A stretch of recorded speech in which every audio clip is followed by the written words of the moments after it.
Hello, everybody. This is Mahadeva, the Thunder Wizard. All right, so I know there's probably not a lot of people watching right now since it's 4th of July. Actually, what am I saying? With all the lockdown stuff, who knows what's going on? But I know it's 4th of July in the States. Today's the 3rd of July there. What is it today? Let's see, today is, it's 4th of July here in Australia, so it's the 3rd of July wherever you are if you're in the States. All right, so we're going to continue reading the book, Awakening Sleipnir. And this is a fairly long book, and so I'm reading it and stopping and sharing any editorial thoughts that I may have about it, if I've changed my mind about anything. Doesn't seem to be a very popular series right now, but I figured since I started I should finish it. So that's what I'm going to do. All right. So let us go ahead and get started. We are now picking up on page 96 in my PDF version. Somebody thought I said PDF virgin. I didn't say that. I said PDF version. And so we're starting with the chapter called The Vikings. Here we go. The subject of the Vikings is a two-edged sword for me. On the one hand, they were freedom fighters of the last culture of traditional European polytheism. On the other hand, some of the so-called Vikings were brutal thugs. So let's briefly examine them, since it was through and around the time of the Vikings that traditional Teutonic polytheism had its last flash of brilliance before it faded into history. As far as conventional history records, the Vikings suddenly and without any provocation appeared out of the mists of Scandinavia, raping, pillaging, and destroying innocent, peaceful Christian monasteries and threatening the core of civilized Western society. They certainly did do their share of pillaging, destroying, and killing of innocents. But the Vikings' emergence onto the European stage was only sudden and mysterious if one does not understand the very real threat that existed to the survival of traditional ancestral polytheism in Europe at that time. The reality of that threat is no more evident than in the fact that during the time of the Vikings, polytheism was eventually and completely eradicated soon thereafter from the European psyche up to the present time. Part of the barbaric reputation of the Vikings comes from the fact that the first Viking raids were committed against unarmed Christian monasteries. According to a supposed historical, quote-unquote, documentary presented on television I watched recently, the Viking raiders chose monasteries because they were unguarded targets full of treasure, insinuating the Vikings were simply greedy, cowardly thieves whose only motivation was easy plunder. If the Vikings simply wanted the treasure from the monasteries, it would have been possible for them to confront the unarmed monks and take their treasure at the point of a blade. For the Vikings to slaughter the monks unnecessarily and torch the buildings in such a brutal fashion has the earmarks of someone sending a message. If the Vikings were cowards only interested in plunder, it is not likely that they would later engage in fierce battles against some of the most well-equipped armies of Europe and the Middle East, and then proceed to develop a vast naval empire with colonies stretching from Arabia to Russia. So before I get back to the text, it really is just an assumption. And if you look at history is written from the perspective of the civilized Christian world, and we're looking back on it from a perspective, we view the Vikings as somebody else, even though many of you, if you're from, in many parts of the world, if you're from Russia, if you're from anywhere in Scandinavia, if you're from the United States, from the UK, there's a good chance that you have a good chunk of Viking DNA in your system. So for us to talk about them as those people back then, like there's some other completely different,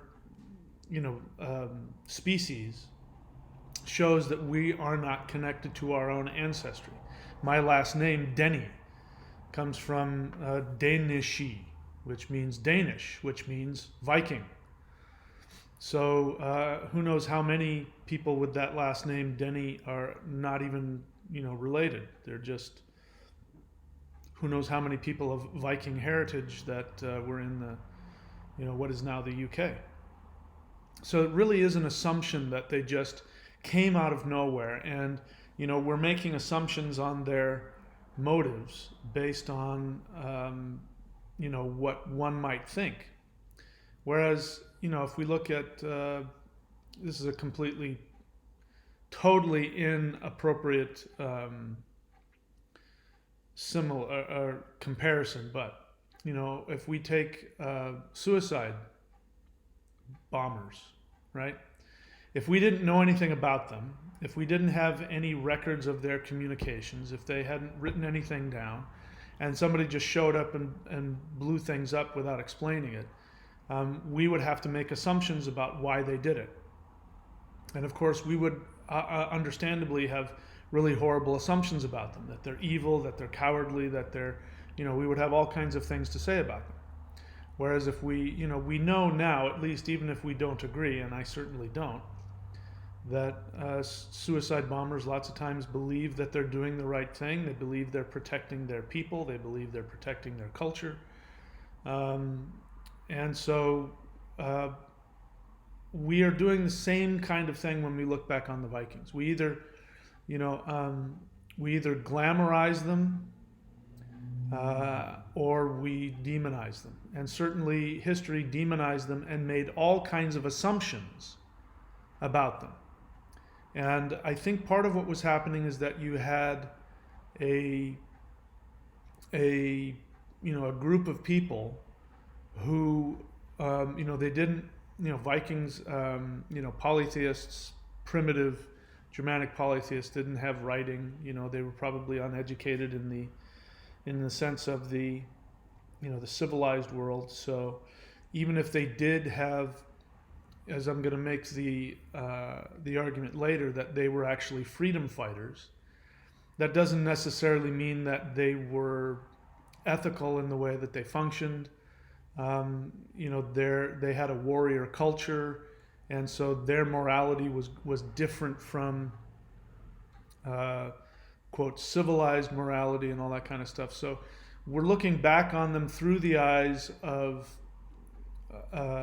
civilized Christians who probably didn't even realize they existed, and if they did, they probably thought of them as those backward pagans that were off in the middle of nowhere. And so they wouldn't have understood what was going on, and nor would the Vikings have needed to feel as though they needed to explain who they were and what they were doing, and they might not have even thought of themselves in those terms, even though I believe that this was part of their motivation, was to try and save their culture. All right, so back to the text. So why did Vikings suddenly appear in 789 AD? What was the context of this emergence, and what was the reason? Why did they focus their first rage on Christian monasteries? At the time of the emergence of the Vikings, Europe was undergoing drastic changes on all levels. From the limited context usually given in conventional historical accounts, it is easy to view the Vikings as merely bloodthirsty, barbaric thieves. But in order to truly understand why the Vikings arose, we need to provide some broader historical context. Towards the end of the Roman Empire in the 3rd century AD, Germanic tribes in the northern border areas began successive military campaigns south into the Roman territory of Gaul. Many of these Frankish warriors had been used by the Roman army as mercenaries for centuries, and to some extent they were already Romanized to varying degrees. For centuries, the Romans had been raiding, enslaving, and harassing the Germanic tribes and eroding their traditional tribal culture. So let me just stop there for a second. We look back on it and we don't realize the length of time that was going on. So the United States has been a country for, 250 years officially. It was first, the first colonies were, colonized in 1600 or something like that. So we're talking about 400 years. And so we think of, as an American, somebody of American descent, The United States has been around a long time. We think about, how old New York is and how old Boston is. And in reality, it's only about 400 or 500 years old. And so in the grand scheme of things, the United States is a blink. But it's this huge empire. We'll see what happens now. But it's this huge empire that we feel like it's been around for a long time. So the same is the case with the Roman Empire. The Roman Empire had been the dominant power in all of the Mediterranean and the Near East and Europe for hundreds of years, and for 400 years they had been raiding and enslaving Northwestern Europeans. So bear in mind, if you are a Northwestern European, non-Christian, pagan, either you're a Celt or you're Germanic or something like that, you've been living with this other huge empire for a really long time. You don't identify with them. They're like this big giant lumbering thing that runs around and doesn't really pay attention to you, takes you hostage, enslaves you, destroys your culture, uses you as pawns in their chess game, will use your warriors as human shields, will, all of that. So bear in mind, all of that has been going on. So as is the case today, even people, if we quote third world countries, they want to adopt, I don't know if that's the case now, but for at least World War II and afterwards, everybody wanted to adopt American technology, American music, American film, American television, American culture, even if they weren't Americans. So the same thing would have been true for all of the tribal pagan people on the fringes of the Roman Empire. They would have wanted to be part of that. They would have been used their money, just like we're watching Narcos, and what did they have? They had piles of American money. So they're using American money. The same thing would have been true. They would have been using Roman coins and Roman technology and Roman this and Roman that. So that is the mindset, and that had been going on for hundreds of years. And we really don't understand, there isn't a whole lot of history written from the perspective of the non-Romans. We only have from the Roman perspective, and that's how we think of it. In your mind, if you think about history, and you think about, around the turn of, the Christian era, 0 to 500 AD, we don't think of it, when you think about it, you don't adopt the mindset or the viewpoint of the non-Roman. We look at it from the Roman perspective. Case in point, whenever we see movies about Rome, who are all of the Roman senators? They're going to be English actors with upper class British accents. That shows us that we feel connected to that, because we identify with the British, the upper class British accent. We see them as white people. They wouldn't have been white people until there was that intermixing of Northern European and Mediterranean European. They would have been olive skin, dark hair, dark eyes, probably shorter than most of the Northern Europeans, generally speaking. Of course, there are exceptions to the rule, but for the most part, there was a racial divide.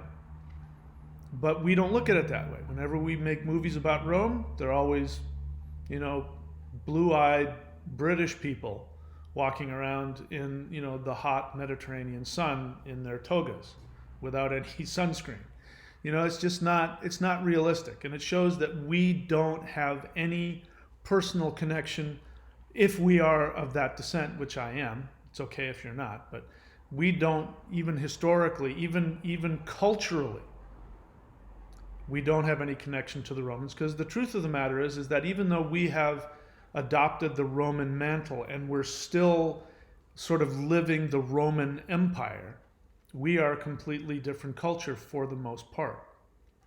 And what we don't realize is that what happened, and I'm going to talk about this, is that after after the fall of Rome, which was really just Germanic tribes who had been disenfranchised, finally got sick of it.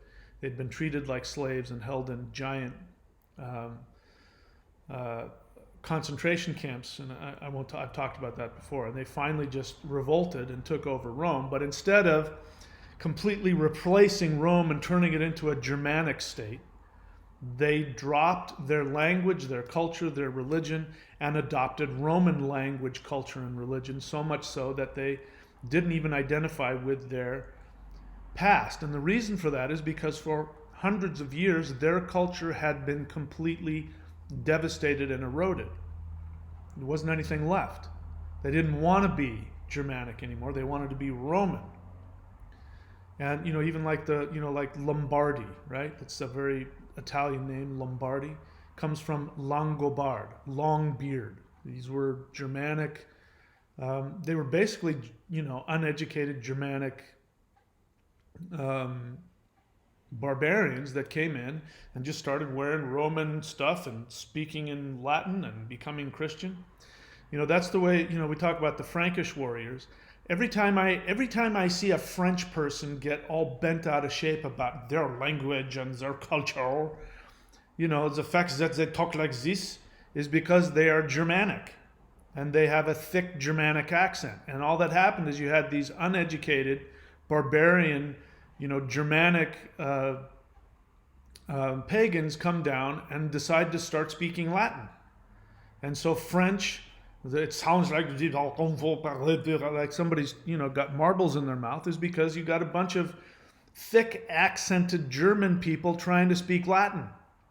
And so my favorite one is Les Miserables. If you look at the way it's spelled, Les Miserables, which is how it would have been pronounced, Les Miserables, you put that in the mouth of Arnold Schwarzenegger and you get Les Miserables. It's just a bunch of seriously low-class nobodies trying to act like they are something, That's why they are so full of themselves. Why you don't speak French? You know what I mean? So the reason why I'm pointing that out is that it shows just as how Northwestern Europeans have completely tossed their culture out of self-hatred, that self-hatred has been adopted as a result of at least 400 years of enslavement, belligerence, warfare, broken treaties and promises, and that's what happens after a while. When cultures, you see this on, in quote, third world countries, everybody's trying to be whatever, whoever the dominant power is. So that's, that we never, if we talk about we, meaning those of us of Germanic descent, we never really processed the trauma that was done to our pre-Christian indigenous culture, which is why we, as a culture and as a race, why we have such disdain for, different cultures and different races. That's why we had no problem going in and enslaving people or wiping them out. It's because that's what was done to us for 400 years.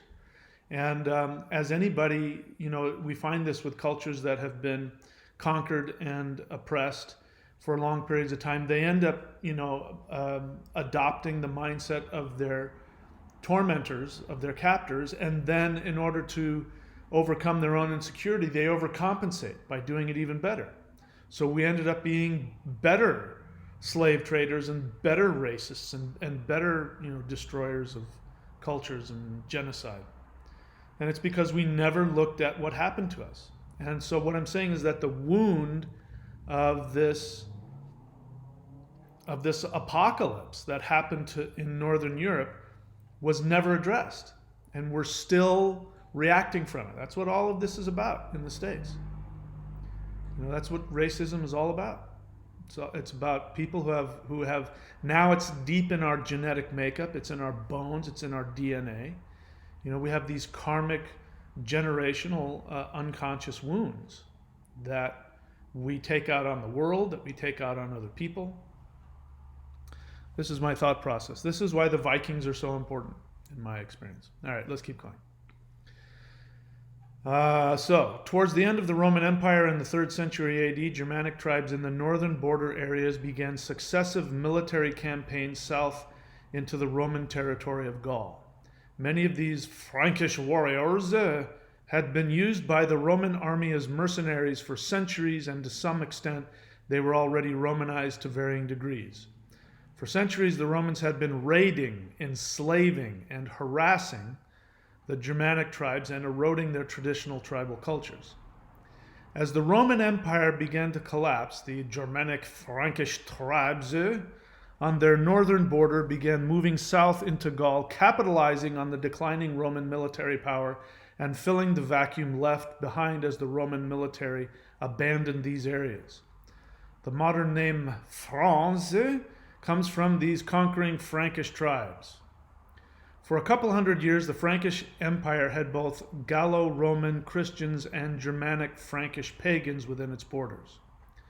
In 496, the Frankish king Clovis I converted to Catholicism. Clovis had risen to power just 10 years earlier by rallying powerful pagan Frankish chieftains to his side to defeat the last Roman official in Gaul. His conversion to Christianity is reported to be as a result of his Christian wife's repeated insistence.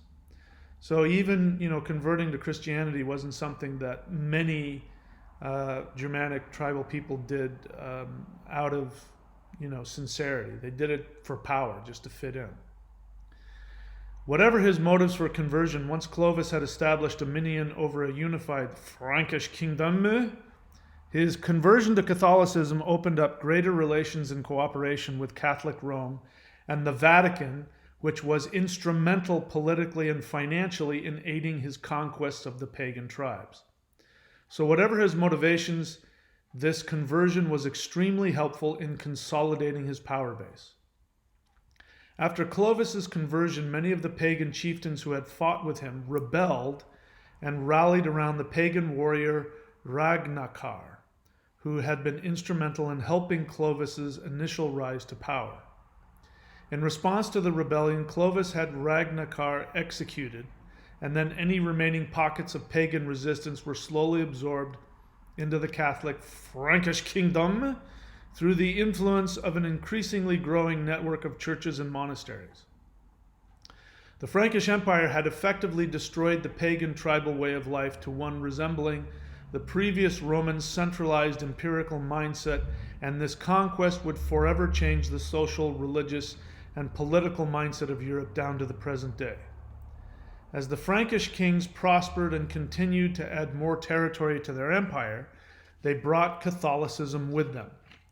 So again, Catholicism means connection to the Pope, which means connection to, and of course the Pope at that time and Catholicism would have been ruled by recently converted Germanic tribespeople who had taken over Rome and Italy. Okay?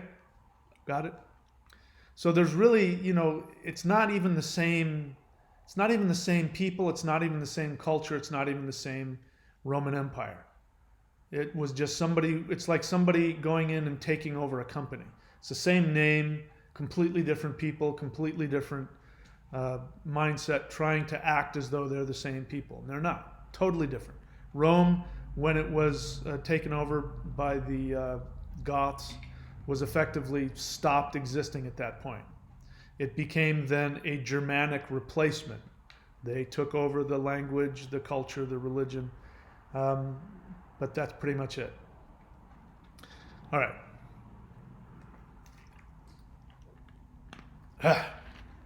As the Frankish kings prospered and continued to add more territory to their empire, they brought Catholicism with them. To be defeated by the Franks from this time on and absorbed into their kingdom was also to become Christianized, at the point of a blade, mind you. Descended from these Frankish Catholic kings was the famous King Charlemagne.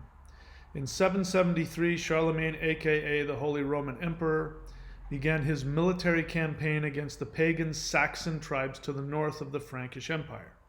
So in southern, what is now, I think, southern Germany. Charlemagne was a strict Catholic who felt that it was his divine mission to convert all Europeans to Christianity.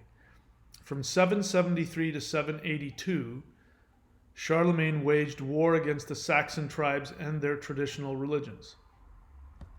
He instituted laws against pagan worship in Saxon areas, the punishment of which was death. These repressive religious laws sparked continued rebellions against Charlemagne. In 782, Charlemagne called a peace treaty with all the Saxon chieftains. It was forbidden in pagan Saxon culture to bring weapons to peace talks. This was an extension of Teutonic spiritual morality, which forbade weapons in the temple. The word ve, which is we don't have in our language anymore, means sacred temple. It means your heart center. It means the spirit.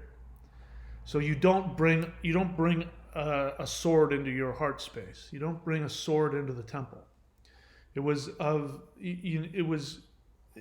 such intense spiritual significance for somebody to go into a temple with a weapon was absolutely the worst form of blasphemy and showed the ultimate lack of honor and cowardice. Because if you went to a meeting, you went to a meeting, and you didn't bring weapons with you. That was the whole point. You bring in weapons, you're going to war.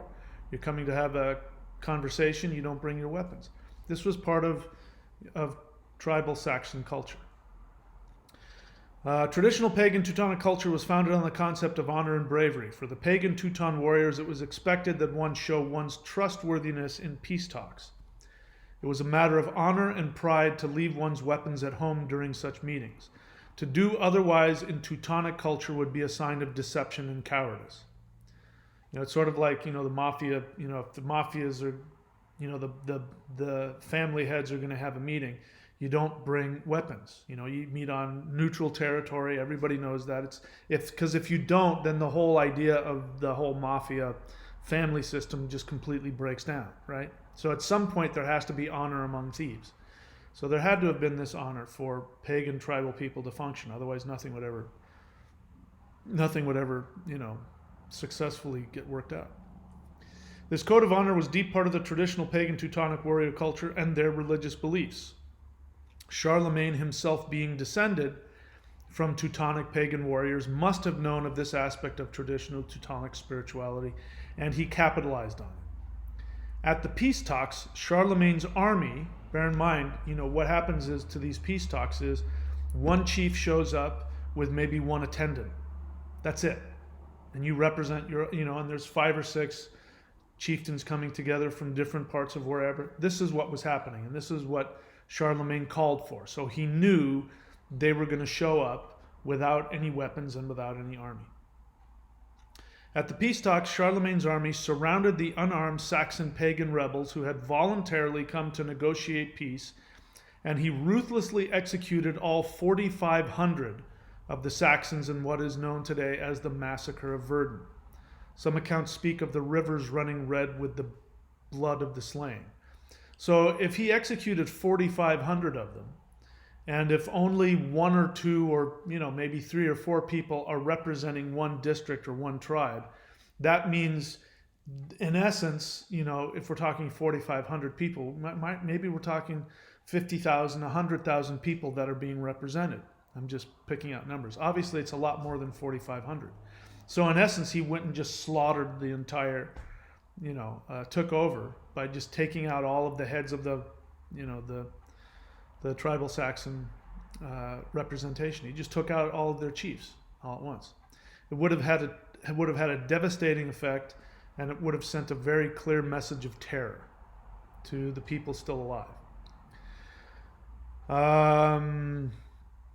Saxon pagan rebellions against Frankish rule continued intermittently until 804, when the Saxon rebels surrendered to Charlemagne under the condition that they convert to Christianity and eradicate their ancestral pagan religion. So basically, you're going to have to get rid of your culture, because it's either that or die. That's the message. You either convert or we slaughter all of you and you die. While conventional history paints Charlemagne as a ruler who united all of Europe and led us into the modern age, he was also responsible for one of the most brutal holocausts in the history of the world. Had it not been for Charlemagne, Northern Europe might still be a traditional Indo-European polytheist society. Enter the Vikings. The only surviving region in the world at this time that still practiced the traditional Indo-European Teutonic polytheist practices was in Scandinavia. In fact, they were the last free Teutonic polytheist society on the planet. I think there was only one other small nation or something like that that wasn't Germanic, somewhere in that area, that stayed pagan longer. I don't remember what the name of it was, though. The Scandinavian pagan tribes had extensive cultural, ethnic, religious, and commercial connections to the continental Saxon pagan tribes. Roman emperors and now the Frankish Christian kings had been waging a brutal war against the traditional Teutonic religion and way of life in continental Germania for hundreds of years. This oppression from Rome must have surely taken a heavy toll on the minds and hearts of the Scandinavian tribes who were watching this from across the Baltic Sea. I can only imagine the fierce resentment that had been building in the hearts and minds of Teutonic pagans over the centuries. Charlemagne's religious wars were not only threatening the Teutons' traditional religion, but he had also taken control of the shipping lanes in the North Atlantic, making it virtually impossible for pagan countries to trade with any neighbors. For the Scandinavian pagan tribes, Charlemagne was a very real, very dangerous threat to their economic, spiritual, and even physical lives. So from this context, the Viking raids on English monasteries did not suddenly happen out of the blue. Scandinavian tribes had been hearing of Charlemagne's atrocities for many years. Refugees from the Saxon wars fled to Denmark and told of the horrors that the Saxon pagans were suffering at the hands of Charlemagne's Christian armies. When the news of the massacre of their fellow pagan Saxon cousins' massacre at Verdun reached Scandinavian shores, I'm sure it sent ripples of fear, dread, and anger throughout Scandinavia. The 7 years' time, bear in mind, only 7 years. Massacre of Verdun, 7 years later, Vikings. In the 7 years' time between the massacre of Verdun and the first Viking raids of the English Catholic monasteries may have been a time of preparation for a religious war by the Scandinavian tribes. From this context, the Viking phenomenon was not a random explosion of barbarism. It was a planned, calculated act of war against hundreds of years of relentless Roman Christian aggression upon the traditional religions, economies, and cultures of the Teutonic people. The reason that Vikings raided and destroyed the Christian monasteries in those first raids was because the Vikings were sending a very clear message to the Catholic Church against the complicity of the Vatican in funding and supporting the Frankish-led Holocaust of traditional Teutonic pagans. They must have felt that they were striking a blow at the heart of the spiritual forces that had been destroying their culture and way of life. One extremely brutal method of execution employed by the Vikings against Christian enemies was called the Blood Eagle. And I believe it underscores that the Vikings' military campaigns were based in pagan religious ideals as much as economic and political ones. The Blood Eagle is a creature in Teutonic mythology. Teutonic myth states that hanging on the entry gate to Valhalla was an eagle dripping with blood. Any Teutonic warrior believed that if he died honorably, that he would have the honor to see the blood eagle mounted on the gates to Valhalla as he entered the sacred hall where the heroic warriors were brought who had bravely died in battle. When the Vikings made landfall on enemy territory, at times they would sacrificially kill someone, presumably a Christian, and hang the body on a tree in blood eagle style. So bear in mind, again, you're looking at this from Christian history. You see it as some happy little Christian guy. He's walking around, he loves God, and he's doing his thing, and he's just this innocent, peaceful guy. Out of nowhere comes this biker gang, and they, do this horrible thing to him. Well, I'm sure that's probably the case. There probably was just some innocent guy walking around. Maybe it was a soldier, maybe it wasn't. So I'm sure that there was a lot of innocents that got blood-eagled. But from the viewpoint of the Viking, the fact that he was a Christian meant that he was complicit in perhaps 400 years of barbaric enslavement and all of the other, threats that had been brought to, your culture. So again, we look at suicide bombers as these, and don't get me wrong, these horrible, evil people with no morality. But I've talked to people who've grown up in those lands, and especially people who grew up in the 60s and 70s, and the shit that they saw every day, and they saw military, U.S. military planes and U.S. military doing all kinds of things that they didn't understand. So they're coming at it from a completely different perspective. So our Viking ancestors, I'm not trying to associate them with Islamic terrorists, but point being, your viewpoint has everything to do with what you see. And if you're some Viking guy who's lived in Scandinavia all of his life, and you've heard all these stories about what the Christians are doing, you haven't been able to do any trade. You haven't been able to, make any money, in a normal shipping trade or something like that, because you're not part of the Christian elite. All the stuff that builds up. You see some Christian guy, you land on his land, you're going to be filled with a whole different mindset. And I think that's what was going on. I just don't think that they were bikers sitting around getting drunk and woohoo, although that might have been happening. I just don't think that's what it is. There's a hell of a lot more to it. But that's because we only see it from the side of the Christian historians. We don't see it from the side of the Vikings. All right, so when the Vikings made landfall on enemy territory, at times they would sacrificially kill someone, presumably a Christian, and hang the body on a tree in blood eagle style. The victim would have their ribs broken from the back, and then their ribs and lungs would be pulled out the back of the body to resemble wings. No doubt this was an excruciating way to die. Then the body would be hung high on a tree for all to see. One can imagine the frightening effect this spectacle would have on any onlookers. The purpose for killing a Christian captive in blood eagle style on foreign soil was threefold. One, it sent a clear message to Christians meant to invoke fear and doubt in their religion. Two, it was a means of sacrifice to Odin to ensure victory. Three, it was a form of sympathetic magic. The act of sacrificing an enemy Christian in such a manner must have been thought to be a magical act to invoke the wrath of Odin and the slain warriors in Valhalla, to empower the Vikings to defeat the Christian god and the Christian kings who were threatening their ancestral traditions.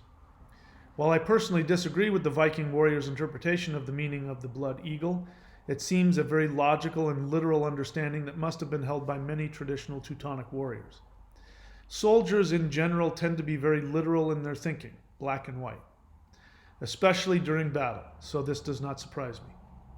From a spiritual perspective, the bloody eagle that hangs from the gate to Valhalla symbolizes that in order to enter the realm of the spiritual warriors of Odin, who is supreme awareness, one must first sacrifice their own ego,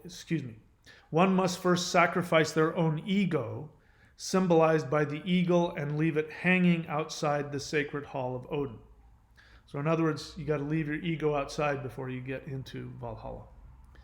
In any case, blood eagle style of human sacrifice would have been a very clear message to anyone familiar with Teutonic mythology. That message was, this is a spiritual battle.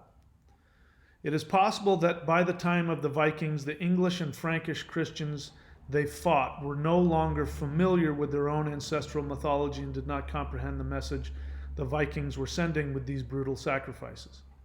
I can imagine that since the imagery of the bloody eagle was so deeply ingrained into the traditional mindset of the Scandinavians, that they must have thought that the English and the Frankish people, who themselves were descended from Teutonic warriors, even though they had converted to Christianity hundreds of years earlier, would still be familiar with what used to be their own ancestral mythology. That's me making some assumptions. I don't know that that's true. The blood eagle sacrifices may have been an attempt by the Vikings to reawaken the Teutonic gods on the lands that once worshipped traditional gods. Perhaps it was also an attempt by the Vikings to rally any surviving Teutonic pagans in these lands to their cause. Who can say? But for anyone at all familiar with Teutonic mythology, the blood eagle was not just a brutal method of terror. It had deep meaning relevant to the fight against Frankish Christian persecution against pagans. The Vikings were not a centralized martial force like the continental European nations. They were made up of autonomous, Scandinavian tribal allegiances. As was the custom in traditional Teutonic tribal life, warriors fought for their personal and economic well-being, as opposed to the trend emerging in Europe at the time, which was to become vassal warriors to a centralized governmental force. This was big. This is, big in Christianity is give up your ego, don't do anything for your own vanity, don't do anything for your own glory. You give everything over to God. The kings, who at this time were aligning themselves with the Pope in Rome, were basically, this is, what was it called? I forget what it's called. But where Christian medieval kings say that they are God on earth, they, represent God's word, and to disobey the king is to disobey God. So if you were anything other than elite or royalty, you had to just do whatever the hell you were told, and if you did, you would go to Christian heaven. Completely opposite of the tribal warrior mindset, which was that you showed your belief in the gods and belief in Odin by going and creating your own glory, to conquer, to take what you wanted, to create what you wanted, and a lot of this was through conquest. So the two completely different mindsets. One is go live for yourself, make yourself happy. If somebody can't, meet your level, then they're not worthy of it, as opposed to the Christian understanding, which was, you're born into this elite system and you're a king or a queen, most likely because you were descended from one and you didn't have to do anything and you were God on earth and everybody had to just do what you said. Totally different mindset there. So this was a war of culture and value in a big way. And it's, as I say it, I'm still thrown back into the mindset of, these were just, basically biker gangs running around trying to get as much loot and, booty as they could. And I just don't think that was the case. As was the custom in traditional Teutonic tribal life, warriors fought for their personal and economic well-being, as opposed to the trend emerging in Europe at that time, which was to become vassal warriors to a centralized governmental force. For traditional tribal Teutonic warriors, one did not fight unless it was to defend their immediate families, tribes, and livelihoods. This is why the Viking colonies were not centralized and then were quickly absorbed into the cultures that they initially conquered after only a few generations. It was also a traditional Teutonic tribal custom for warriors to travel from their ancestral home if resources were scant and to seek to carve out their own livelihood either as mercenaries or create their own tribal family-led tribal dynasties. This is actually how England was founded, more on that later. It should be noted that the Vikings also attacked cities in pagan Scandinavia. The Vikings were not only attacking Christian nations, but also their own people. So certainly there were opportunistic thugs among the Vikings. But I believe the rallying point held in common by all the Vikings, at least in the beginning, was the spiritual, economic, and martial threat of Charlemagne's Christianization of Northern Europe. So in order to truly understand the Viking phenomenon, we need to change our frame of reference when thinking about them. From the view of conventional history, which assumes the viewpoint of Christianized Europe, the Vikings descended on Europe out of nowhere, seeking to destroy religion and civilization. But from the perspective of the pagan Vikings, they were the last of the traditional polytheist cultures in Europe who had no choice but to take proactive action against the destruction of their entire ancestral culture and religion. It all depends on one's viewpoint. As they say, history is written by the victors. All right, before I go into the next part, which talks about the founding of England, I want to, the movies that are out, the series that are out, like the Vikings, really popular. I've watched it myself a couple times. Based on complete, total nonsense. In the beginning of it, you have these backward, farmer, warriors living in the middle of nowhere, and they don't know what lies beyond their land. They come back with stories of this island called Britain. I mean, they would have known. They would have known. These guys are master sailors. They live in, there would have been people who have, people from Rome and from England and from other parts of Europe that would have, sailed to Scandinavia, and they would have known who was there and who lived there. So what really annoys the crap out of me, it's on the History Channel, for Christ's sake, that these guys supposedly don't know where they're going, and they're sailing off to discover America. They're sailing off and they don't know, and they land, and there happens to be this. It's just such nonsense. They knew exactly where they were going. They knew exactly who lived there. It just annoys the crap out of me. These people weren't complete idiots. They knew exactly what they were doing, and they were well known, and there was communication. The other thing that bothers me is that the Vikings who speak Old Norse show up in England, where they're speaking Old English. And Old English and Old Norse, if you look at them side by side, they're easily identifiable as the same language. Slightly different, but they would have been able to communicate. So these guys show up and can't speak Old English, and the guy speaking Old English can't speak Old Norse. It's just, the reason why it bothers me so much is because this is supposedly a historical, even though it's a fictional series, it's supposedly based on history. And it has so many assumptions in it about who the Vikings were that, anyway, it just drives me crazy. And it's because it comes from this Christian perspective. It's ever since then, the Christians who wrote the history are looking back on these foreigners who are really, their ethnic cousins, as these strange beings from some misty part of Nowheresville. And none of that was true. Everybody knew each other. Everybody knew what the hell was going on. All right, so now let's talk about the founding of England. So let me see here. I don't think there's is there anybody even watching here today? It's okay if there isn't. It's July 4th. Nobody seems to be really interested in these historical videos of mine anyway. Yeah, so not a whole lot of questions today, I don't think. But let's keep going. So, Hengist and Horsa.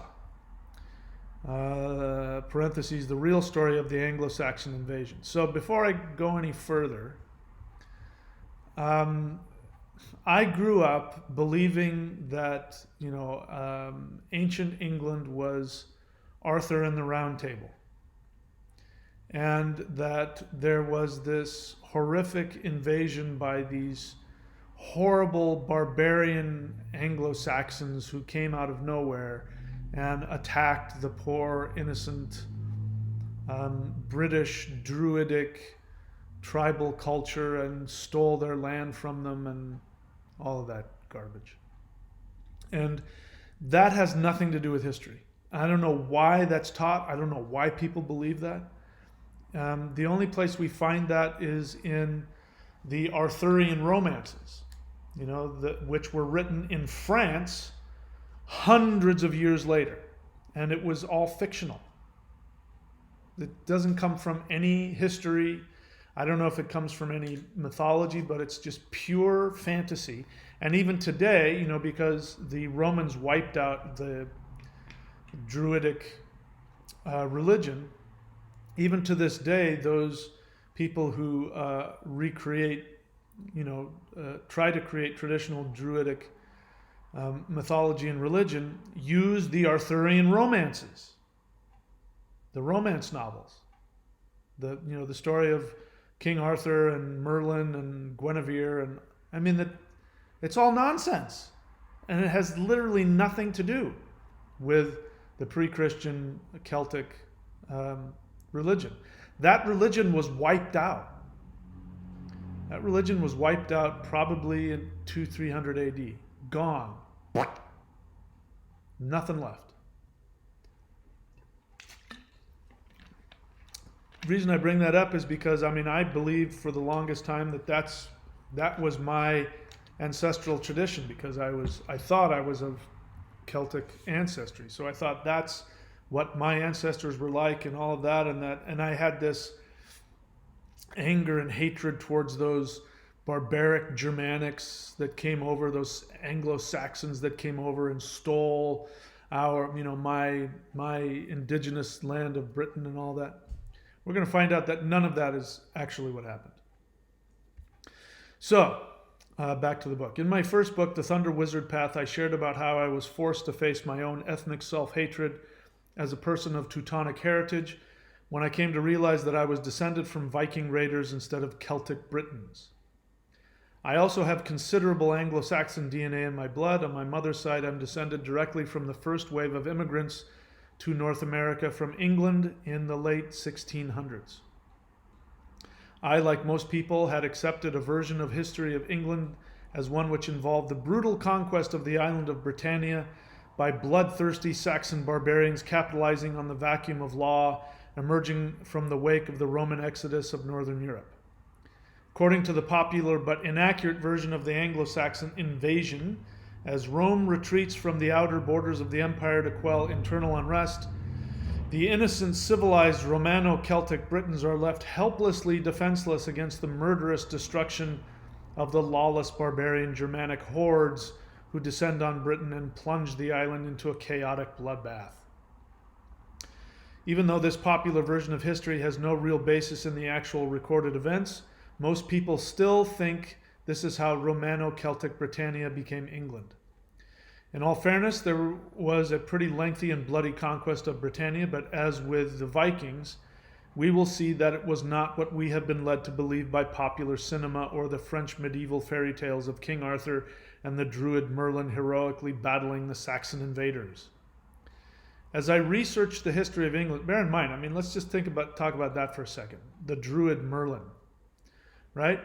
So by the time that the Anglo-Saxon migration or invasion happened, there was no Druid religion left. So this idea that there would have been a native Celtic king who had this Druid master by his side is just absolute total nonsense.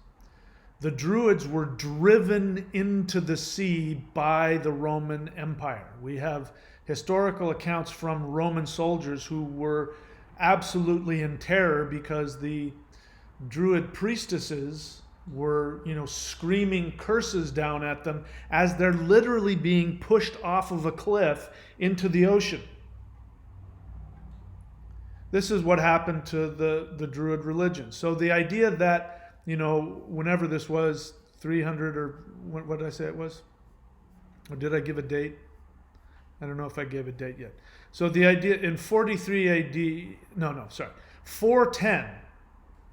So if we're talking 400 AD, this would have been 400 years almost since Rome conquered and pushed away the Druid tribes. 400 years later, we're going to believe that some king who happens to be Christian also, but he has this Druid master with him. It's complete fantasy. There's no way it could have happened. So can we just please destroy that? As cute as that mythology is, there's nothing about that is in the slightest bit historical. All right. Let's see. As I researched the history of England, I discovered that if there is a villain in this story, it is, in my opinion, once again, the imperial mindset of Rome, which laid the foundation for the Battle of Britannia by the Anglo-Saxon tribes. Once again, the source of the conflict was a result of a clashing of the modern Roman imperial cultural values with that of the traditional tribal culture of the pagan Anglo-Saxons. So let us again review the context in which the Anglo-Saxon tribes immigrated to the Isle of Britain. Rome invades Britain. In 43 AD, Rome begins its military campaign against the indigenous Brythonic Celtic tribes. 43 AD. Britannia would remain a colony of Rome until 410 AD, at which time Rome recalled all Roman military personnel from Britain back to Rome to defend her from other attacks. wouldn't have meant that they stopped being Roman. It just meant that they didn't have an army to protect them. There still would have been Romans living there. There would have been people, who were Romanized. There would have been Celtic Christians who saw themselves as Roman, who spoke Latin, who hadn't worshipped any of the, the traditional Celtic gods for hundreds of years. Got me? Britannia would remain a colony of Rome until 410 AD, at which time Rome recalled all Roman military personnel from Britain back to Rome to defend her from attacks. This sudden exodus left Britannia to fend for herself militarily. The island of Britain had been under Roman rule for almost 400 years. 400 years. So the United States was founded, not even the United States, but the first British colonists arrived in the United States 400 plus years ago. That's how long Rome ruled Britain. So again, am I destroying the idea that there was this native Celtic, tribal, shamanic culture living there? No. No, indeed. During these 400 years of Roman occupation of Britain, Rome had been conquering and plundering all over the continent, gathering captives from all over Europe to be sold as slaves all across the empire. Germanic tribes suffered as much as any from this practice. In fact, I'm sure that there were Germanic slaves in Britain at this time. When the Roman army left, there would have been Roman people with German slaves in their compound. Got me? Rome also had been relentlessly attacking Germanic tribes and kingdoms throughout this 400-year period, minimizing Germanic tribal trade capabilities and capitalizing on tribal disputes, pitting tribes against each other and making it very difficult for any non-Roman to prosper. After the Romans' embarrassing defeat at the forest of Teutoburg at the hand of Teutonic tribal armies in 9 AD, the Romans stopped their advance against Germania at the border of the Rhine River. Even so, after this, Rome was notorious for hiring Germanic warriors as mercenaries. Roman generals had a long history of breaking oaths, treaties, and reneging on promised payments to Germanic mercenaries.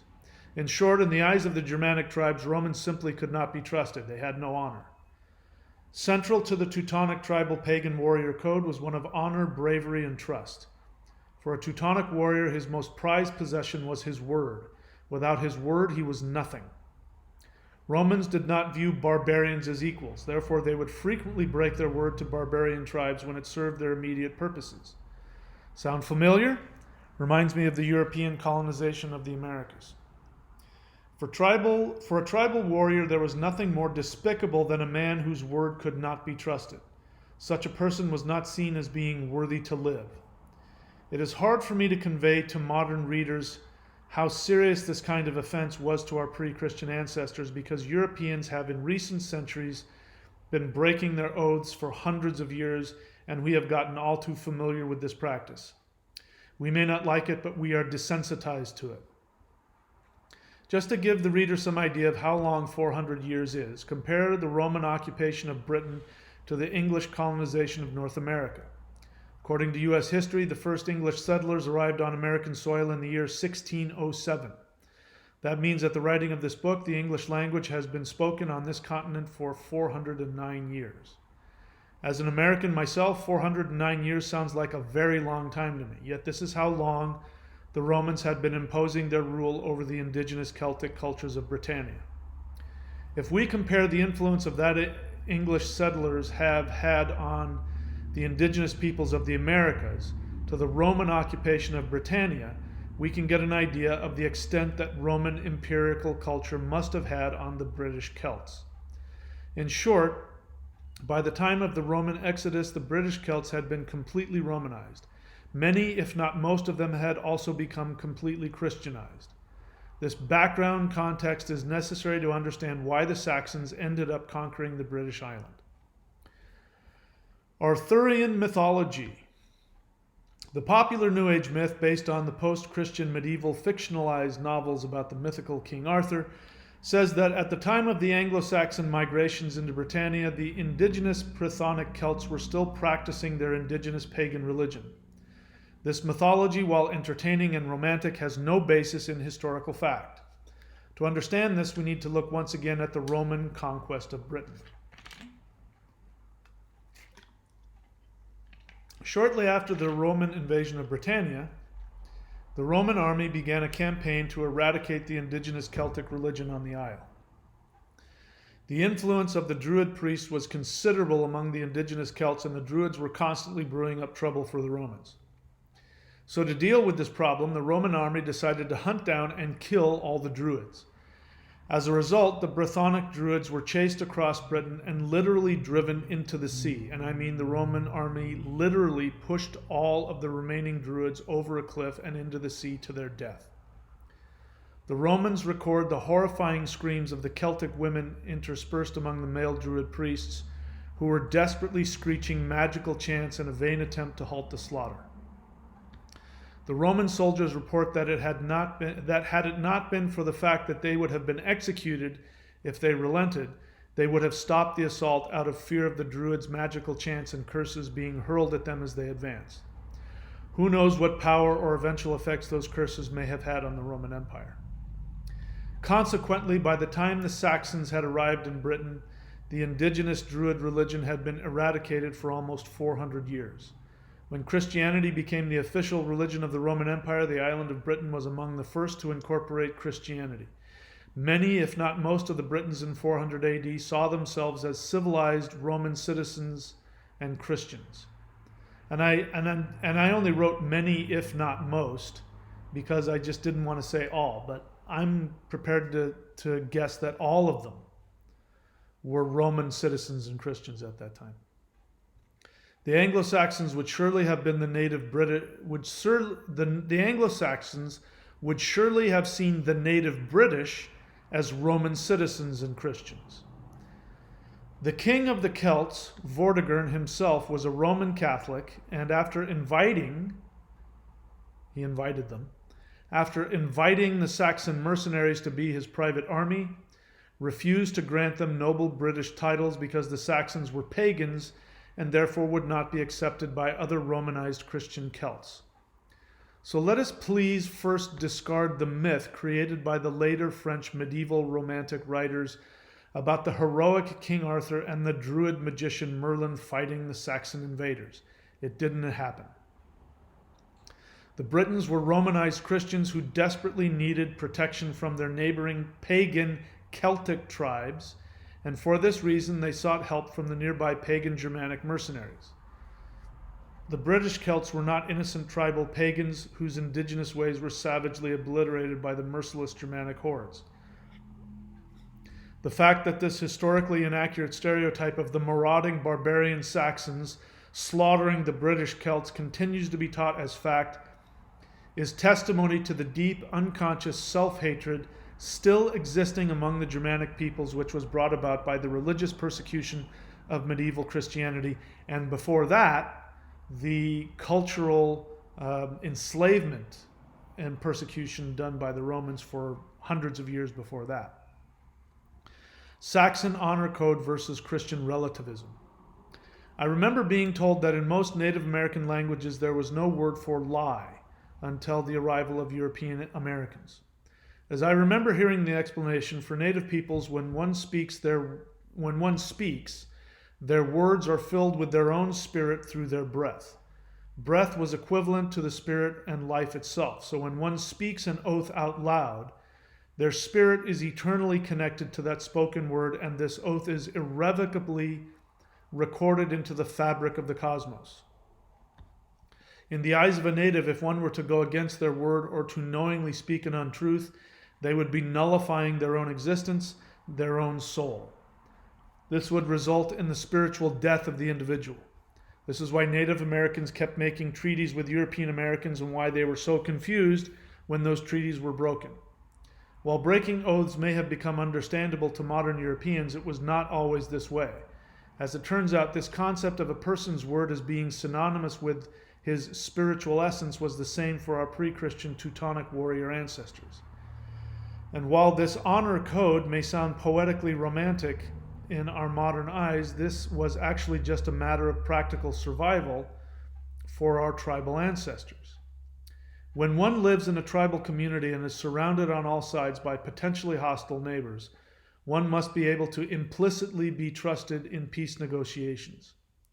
If neighboring tribes see any other tribe as unable or unwilling to abide by their promises, they are a very serious threat and must be eliminated. So the veracity of one's words was absolutely necessary for the continued survival for the tribal Saxons. This idea of harmony was so powerful and sacred that in Teutonic pagan culture it was forbidden for anyone to carry weapons into pagan temples. It was, in fact, unthinkable. Just to give the reader an idea of how sacred this custom of honor called troth was, let me share with you how Coifi, the chief pagan priest of the English kingdom of Northumbria, converted to Christianity in 627 AD. At the time of Coifi's conversion, he showed his commitment to his new Christian religion by hurling a spear into the temple of Woden and into the altar. He then proceeded to burn the temple of Woden to the ground. He didn't just burn down the temple, he first threw a spear through the door and into the altar because the brandishing of weapons in sacred space was the highest form of sacrilege in pagan Anglo-Saxon culture. This forbidden act of throwing a spear into the temple meant that Coifi was literally declaring war not only against the Teutonic gods but on all of his ancestors. As it turns out, Coifi is recorded as saying his motivation for converting to Christianity was because his ancestral gods did not make him powerful and famous. Apparently, he was jealous of the power, wealth, and status of the Christian priests. Coifi's act of hurling a spear was also a twisted commentary on the traditional custom of Germanic warriors to consecrate their enemies to Woden as a sacrifice. Woden was fond of escorting the souls of fallen warriors into Valhalla. By hurling a spear, which was a sacred weapon of Woden, over the heads of their enemies, Germanic warriors were offering the souls of their enemies to Woden for safekeeping. The sacrifice to Woden of enemies accomplished three things. 1. It assured them victory over their enemies. 2. It assured their enemies an honored place in Valhalla. 3. It allowed the warriors an opportunity to give a gift to Woden, as he was fond of acquiring new soldiers for his army to fight the entropic fire demon Surt. Even though the Saxons saw the opposing army as enemies, the Germanic warrior code also acknowledged the bravery inherent in anyone being willing to sacrifice their lives in battle. Germanic tribal warriors respected their enemies even in death. For Coifi to hurl a spear into Woden's altar was meant as a symbolic act of offering Woden as a sacrificial offering to Jehovah.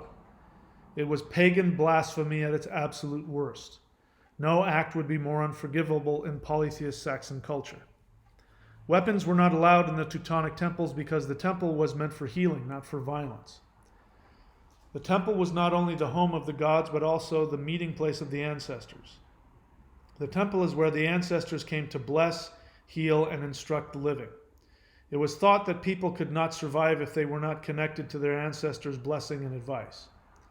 When revered pagan leaders would die in ancient times, it was customary for both Germanic and Celtic tribal peoples to bury the ashes of their fallen leaders beneath standing stones. When elders would meet among these standing stones, it was believed that their ancestors would help everyone in the vicinity to make better decisions for the survival of the community. These are the same standing stones that dot the European landscape today. Cremated human remains have been found under the standing stones of Stonehenge. This means that the ashes and bones of the ancestors are the literal building blocks of pre-Christian pagan temples. Coifi's act of hurling a spear into the Northumbrian pagan temple may seem merely as a theatrical show to us more moderners, but for Coifi it was an act that could never be taken back, and he well knew it. When our ancestors turned from the old ways, they permanently separated themselves from their ancestors, and in my opinion, it is one of the main reasons we moderners have as many problems as we do. One of the main jobs of a modern Teutonic shaman is to make peace with the ancestors. Based on my experience, I have been given the very real feeling that the ancestors are very saddened by our departure from them. It is my opinion that much of our troubles can be eased by mending our relationship to our Teutonic ancestors. I cannot stress this enough, so I will stop here for now. Anyway, back to Hengist and Horsa. There must have been a very deep and ancient resentment among the unconquered Germanic tribes against Rome for at least 400 years. To the eyes of the Germanic tribes, Britain and her inhabitants would have been seen as Roman citizens, complicit in the Roman harassment and enslavement of their kinsmen over the centuries. This context alone would easily explain a bloody invasion of Roman Britain by the neighboring Anglo-Saxon tribes. However, that is not how the Anglo-Saxon conquest of Britain began. It was actually very different, at least in the beginning of the Saxon migration to Britain. The invitation to Britain. The first Saxon soldiers to settle on Britain were commanded by two brothers named Hengist and Horsa. According to written records, the current ruler of Roman Britannia after the departure of Roman military was a Romano-Celtic Catholic king named Vortigern. Vortigern was under constant threat of attack by Pictish and Irish raiders, who themselves probably had no love for the Romanized Celts either.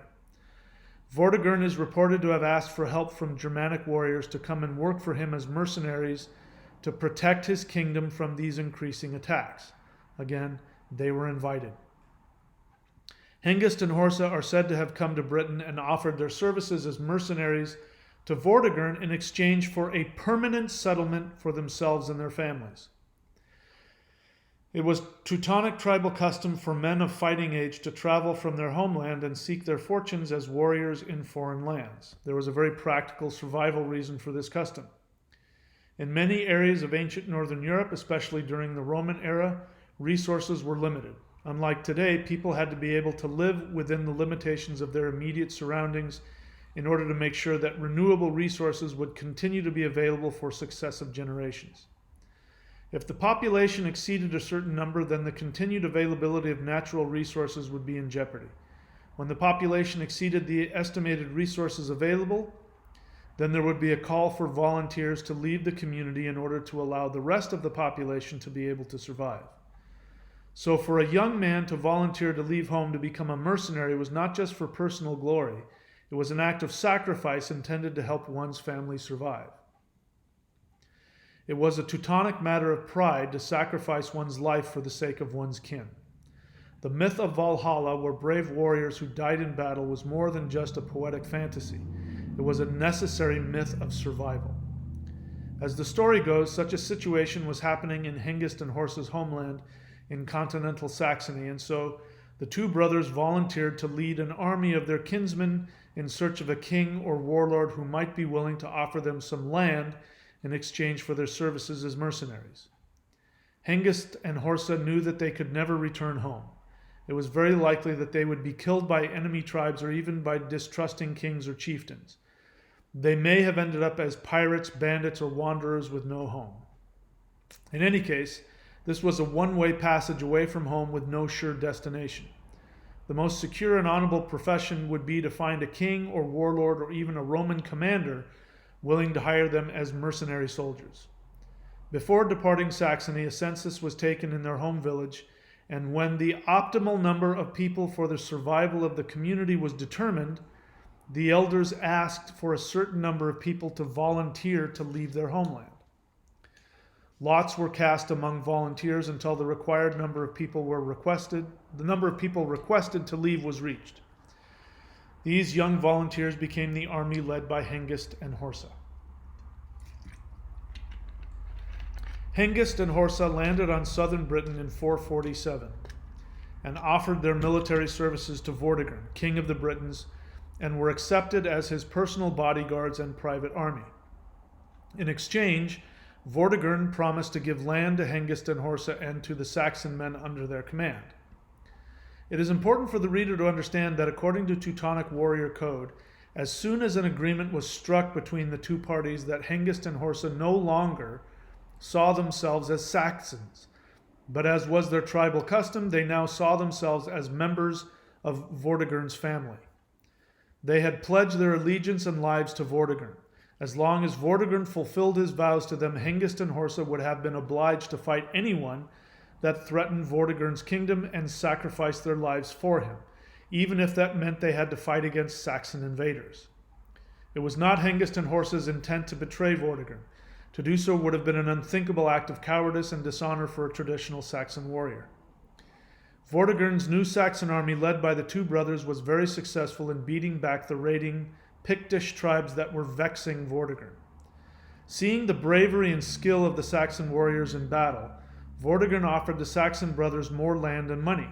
And depending on which version you read, Vortigern asked the brothers to invite more Saxon troops from his homeland to come and serve in his army. One can imagine the pride the brothers must have felt.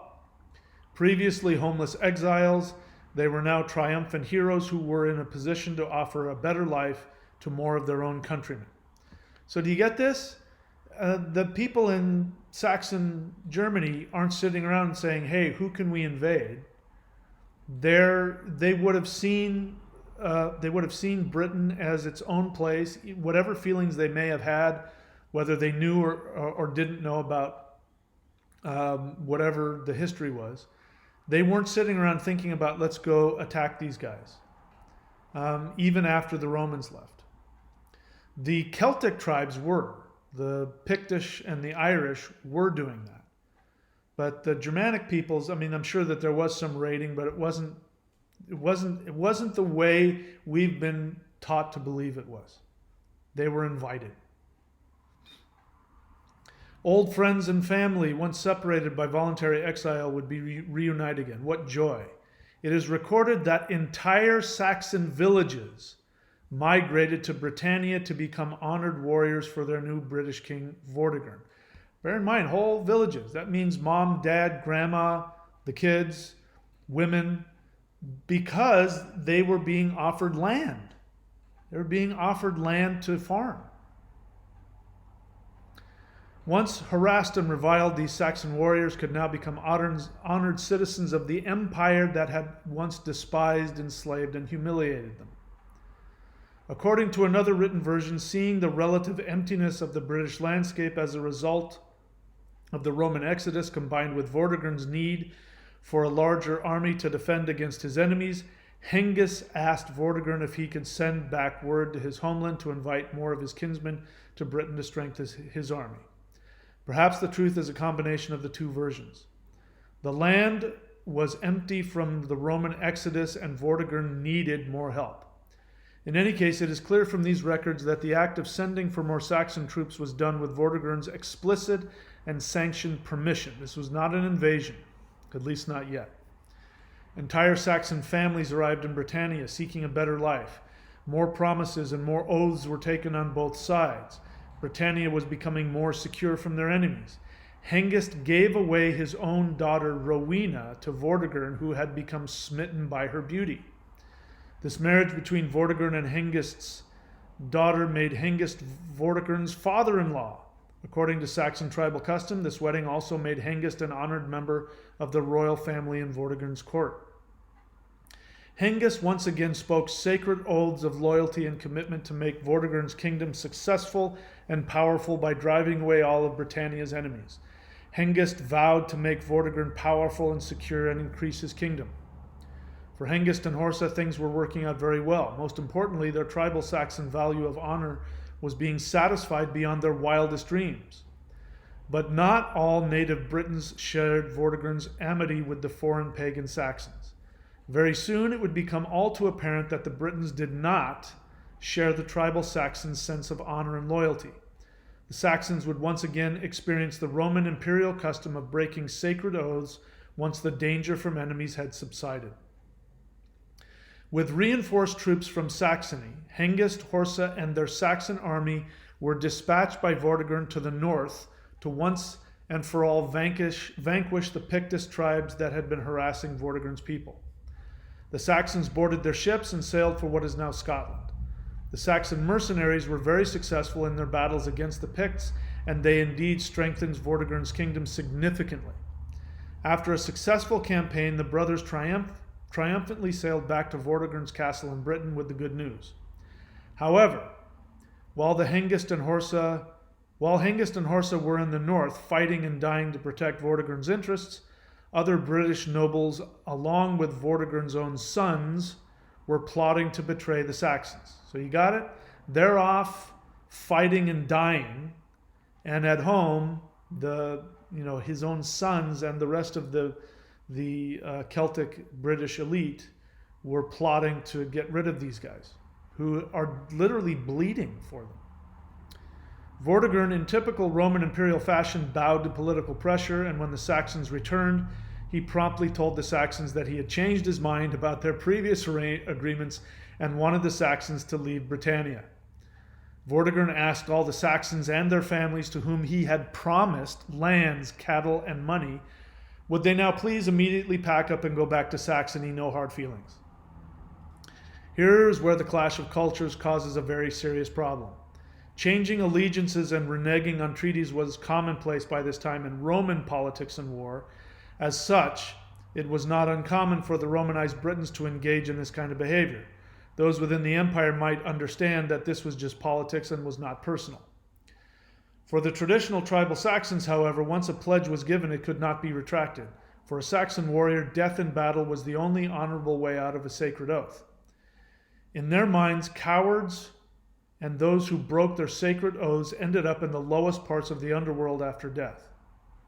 In other words, they didn't go to Valhalla. A Roman citizen could change his vows if it was economically or politically expedient, and may be hailed as a cunning politician for doing so. Perhaps he could go to the Christian priest, confess his sins, and receive absolution. Not so for the pagan Saxons. There was no absolution for denying one's sacred oath. Saxon warriors had already died in defense of their new British king. Money, supplies, and land had been promised. That promise had been earned in blood. Hengist had even given Vortigern his own daughter, Rowena, in marriage at Vortigern's repeated requests. This marriage made Hengist Vortigern's father, according to Saxon tribal custom. Vortigern, however, still had refused to give titles of nobility to any Saxon, including his own father-in-law, simply because they were pagans. Blood was sacred to the pagan Saxons. It was used in oaths and in pagan religious sacrifices. In fact, spilt blood was by definition a sacred sacrifice. The modern word blessing is a pagan word that literally means blood sacrifice. To bless literally means to shower with sacrificial blood. Saxon blood had been spilt on account of Britons. So as point of sacred honor, the Saxons could not simply turn around and leave. Combined with this dishonor was the fact that Vortigern had promised the Saxons land and livelihood. Other Saxons had been invited to Britain in good faith. Hengist and Horsa's honor was at stake in this matter also. What would the brothers say to those Saxon warriors and their families who had also left their homeland at Hengist's and Vortigern's request? Oops, sorry guys, I was mistaken. You all have to leave. Go back home now. In the eyes of the pagan Saxons, once land had been promised to them by Vortigern and paid for in Saxon blood, it was theirs forever and could not be taken back. For Vortigern and the Romano-Celts, to change their mind was the most dishonorable act possible for a human being to commit. In the tribal Saxon mindset, these Britons had nullified their own existence and were not worthy to live. They had, in essence, already committed suicide by negating their own spoken oaths. From that time on, the native British Celts were called Welsh by the Saxons, which meant foreign slaves. From the Saxon warrior perspective, a people who do not value their own oaths are no better than slaves, perhaps worse. It is unfortunate that this animosity between the English and the Welsh continues even to this day on account of this ancient cultural misunderstanding. Ironically and tragically, the English ended up adopting the very same policies toward the native Welsh that Vortigern had used against their ancestors. Such is the contagiousness of this kind of spiritual disease. The battle begins. The British launched a very successful initial military campaign to eject the Saxons and almost succeeded.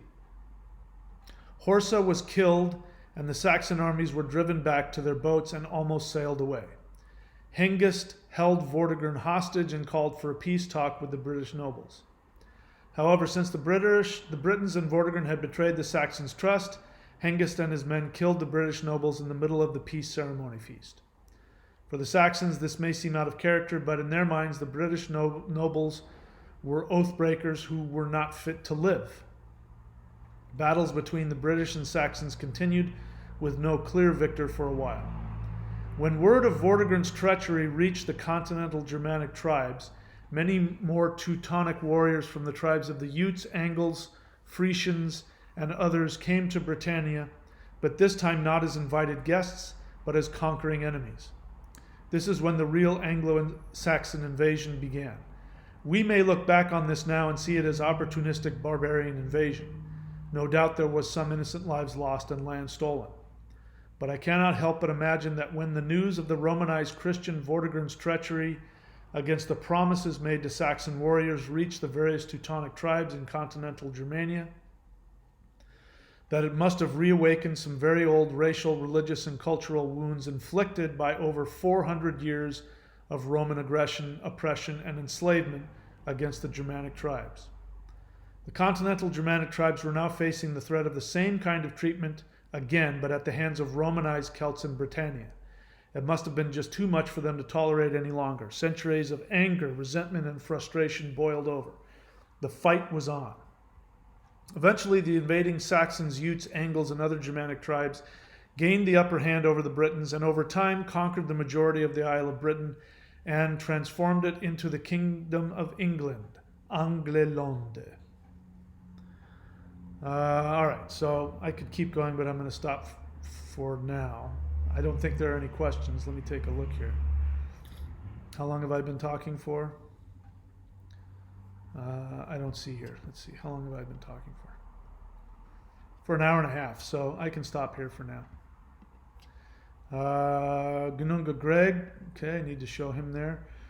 Gununga Greg. Greg.thunderwizard.com. I recommend everybody go there. Thunderwizard.com. Go check out his website. He's offering astrology readings from the kind that I teach, because he's certified in my astrology. And he's also offering his own kinds of readings called 12 house readings and his own rune readings and things like that. I would go, if you're interested and you want to work with a master astrologer, I would go get a reading from Gununga Greg. He knows what he's doing.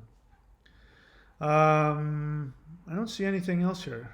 No questions. So I'll just do some last minute sales pitch, and then I'll let you guys go. So lockdown.thunderwizard.com. Maybe I should change it to chaos.thunderwizard.com because of all the chaos that's going on. But as long as we're in lockdown or some semblance of it, I'm going to keep this up. $3,214 worth of savings. All of my videos that I have power over and all of my video teachings and certifications. The only thing you pay for is some personal interaction with me for a few services. But the rest is free, $3,214 worth. You can also go to thunderwizard.com. That is the subscription site. You get access to the Mastery of Shamanism course, hundreds, if not thousands of hours of in-depth teaching and manifestation and in shamanism, ritual, ceremony, all that kind of stuff. And then courses.thunderwizard.com, my books and other things. Subscribe, hit the bell button, and we'll be good. So I don't have anything else to say here. I don't see any questions. So there's a whopping 7 people on here right now. So I'll go ahead and wish everybody a happy 4th of July. Stay safe, and I'll talk to you all pretty soon.